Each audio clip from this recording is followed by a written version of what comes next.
Muy buenas, ojalá, Ecomundo.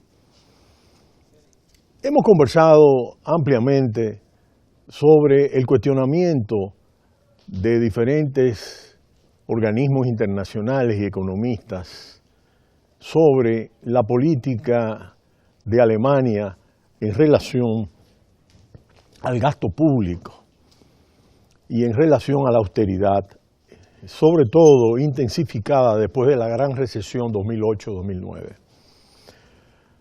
Indiscutiblemente que este aspecto tiene mucho que ver con los antecedentes históricos de todo el proceso de división y posterior unificación de Alemania. Y es que a finales de los años 80 del siglo pasado, la Unión Soviética, la Unión de Repúblicas Socialistas Soviéticas, comenzó a desarrollar una política aperturista en el plano político y económico. Irremediablemente, este nuevo rumbo tuvo repercusiones para los estados de Europa del Este, que se encontraban en la órbita del otrora gigante comunista. La época del intervencionismo en dichos estados por las tropas del Pacto de Varsovia llegaban a su fin, por lo que estos países satélites obtuvieron mayor autonomía, especialmente política. En la República Democrática Alemana, RDA, informalmente conocida como Alemania del Este, estos sucesos tuvieron fuertes repercusiones, al mismo tiempo que desde Moscú se aflojaba la presión sobre estos regímenes. Las reclamaciones de la sociedad civil para obtener mayores libertades políticas aumentaban.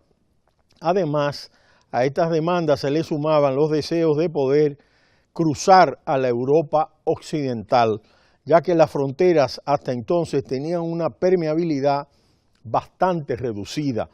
Para el caso de la RDA, el problema era doble. No solo estaba la frontera con la Alemania occidental, sino que Berlín también tenía otra frontera, la que separaba los sectores oriental y occidental, personalizada en el conocido Muro de Berlín. En 1989 la situación de agitación política era ya considerable.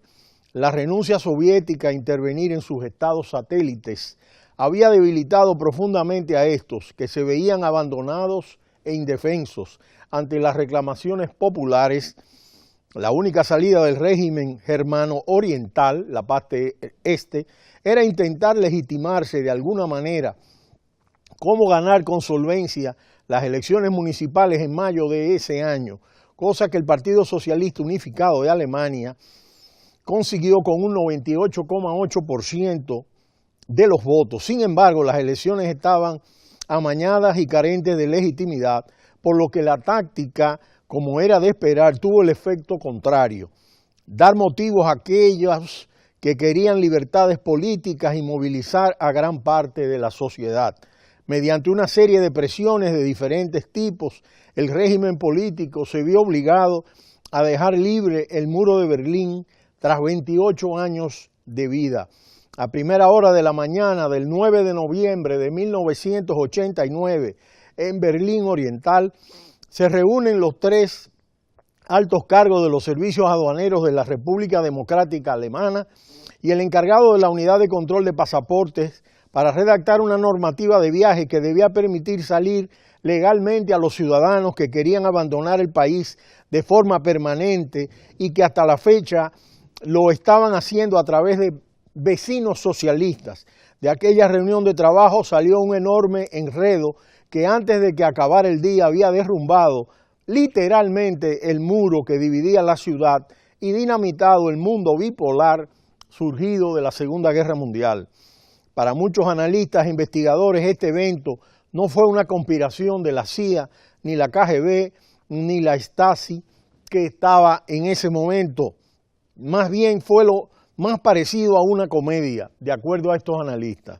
En medio de este contexto de crisis de la URSS, aquel 9 de noviembre sería el principio del fin de la República Democrática Alemana y el inicio del proceso de culminación de la reunificación de Alemania.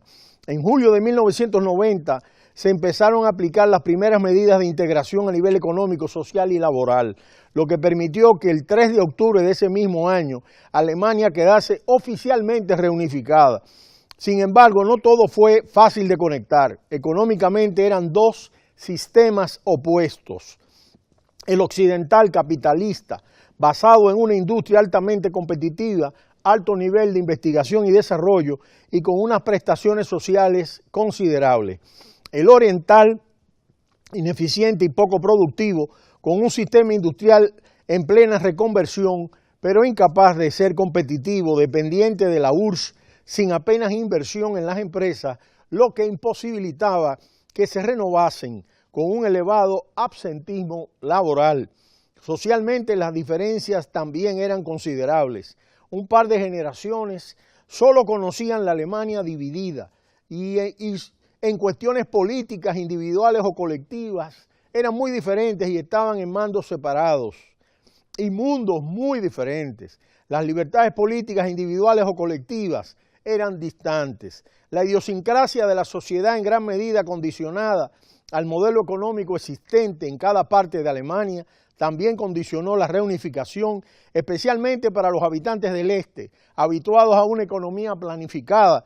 Integrarse en una economía plenamente de mercado marcó profundamente a los ex habitantes de la República Democrática Alemana en los primeros momentos, y es que todo ocurrió en cuestión de meses. Al levantar el velo que la República Democrática Alemana tenía sobre su economía en la Nueva Alemania, se percataron del reto que iba a ser ligar a los dos sistemas, a pesar de que se llegó al acuerdo de que salarios y prestaciones de los ciudadanos de la República Democrática Alemana se convertirían en un ratio 1:1, al cambio con el marco alemán occidental. La situación distaba de ser óptima. Las empresas del este se estimaban en que eran 1/3 de competitivas que las del oeste, lo que a nivel de consumo interno y exportación les dejaba sin ninguna posibilidad de subsistencia. Igualmente los sueldos eran por término medio la mitad en la República Democrática Alemana que en la República Federal Alemana Occidente.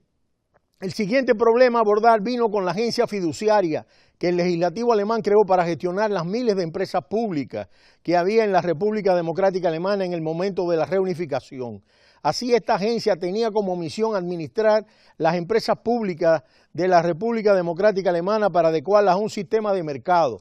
En los 4 años que esta agencia mantuvo su actividad, gestionó cerca de 23.000 empresas, de ellas 3.700 cerraron, 4.300 fueron adquiridas por empresarios de la Alemania Oriental y 15.000 fueron privatizadas, especialmente las más grandes. Sin embargo, las consecuencias laborales de esta política fueron desastrosas para la economía y el empleo de la República Democrática Alemana.